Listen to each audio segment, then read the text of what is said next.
All right, g'day, hi, and welcome. So I got a little bit of bait there. I've smeared the log at that end, Fresh wolf tracks right on the other side.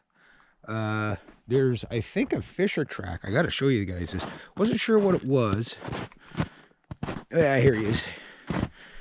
It's either, it looks like an otter track, but there's no tail slide. So usually with an otter, you see their belly and their tail. Here it is, yeah. I'm pretty sure that's a fisher. That's got to be last night or this morning. That's a good sized little fisher track. But I think that's all the snares I'm going to get out for now.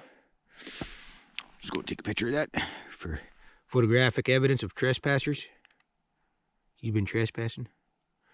That definitely looks like a fisher track there, judging by the claws. It's always kind of cool to see that. Now...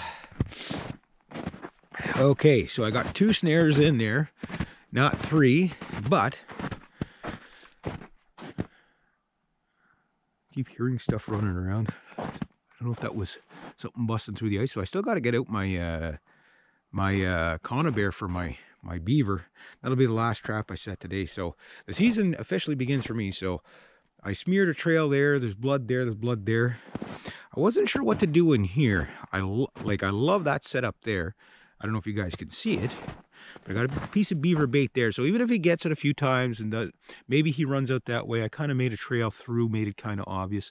Smeared, the bait both sides of the trail. I smeared at the bottom of this tree. I shouldn't have done that because I don't want him sniffing there because he'll put his head below the snare. But that's my mistake, my bad. But you can see I used a natural, nothing to restrict the snare whatsoever, but I use a natural loop and a natural, twigs on the tree to kind of hold things up. So that's about what you want. Nice and round like that, but also that it slides. Now you may have to adjust throughout the season. I just put that there just so deer don't get the stupid idea to come in here, which they probably won't. I prefer to be off the trail slightly just because of that, so you don't catch deer, because I mean my whole point is to save deer. You know what I mean? I'm trying to save the deer, so I don't want to be catching them. Sometimes you can, but you can see that's low enough that if a wolf comes along, I'm gonna put one more stick there just to kind of channel them in a bit better. And sometimes you got to look at it from a couple of different angles. Where something like that's nice and easy because it's like it's 2 sticks and they got to run between basically 2 little trees, right? And then anchor up about 4 or 5 feet. Some say 6. In here in Quebec, you have the animal, if it's caught in a snare, it has to be able to bed down. So your snare cannot keep the animal off the ground. I know people, well, that's how you kill them. No, because if you get them on a body capture, it tortures the animal. You know what I mean? Maybe not torture, but if he's hanging, it's more distress for him. So if you catch him on the neck, it doesn't matter. You're going to kill him anyway, and that's kind of what you're going. That loop is just about the right size. Could be, again, be nice to get it a little more round, a little wider. But the way I got it on the branch, I'll show you. I don't want to get my smell too much here, but it follows the branch naturally. I didn't want to move too much of that, but I also didn't want his head to go down. So you got my 2 little twigs. You put those about a couple inches from the idea is just to get him to raise his head to go through. So I got to block off that little bit there. I think there is pretty good. I don't think again, I don't mind if they spend a week here, not go near that. At some point, they're going to run through it. And you can see he's going to run here, sniff here. Oh, look, I smell something here, and he's going to run down there too. And he might just run right through it. So that one is almost invisible. That one is really deadly. I got a mark where I put my snares because I'll forget where they are. And I can't find them because I can't see them.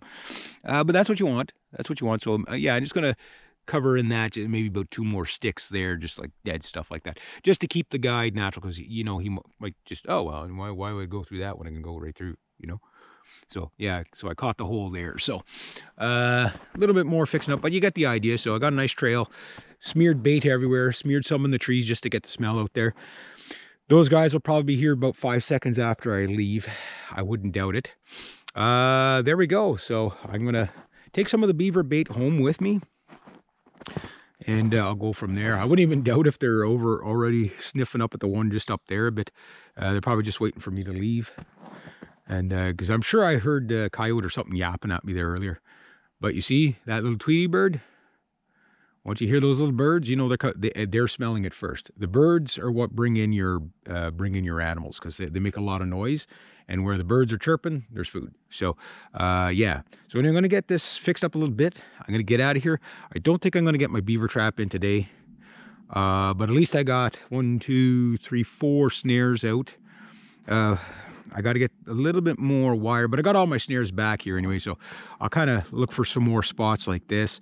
I'll save some of that beaver meat, so I got to bring that stinky stuff home with me.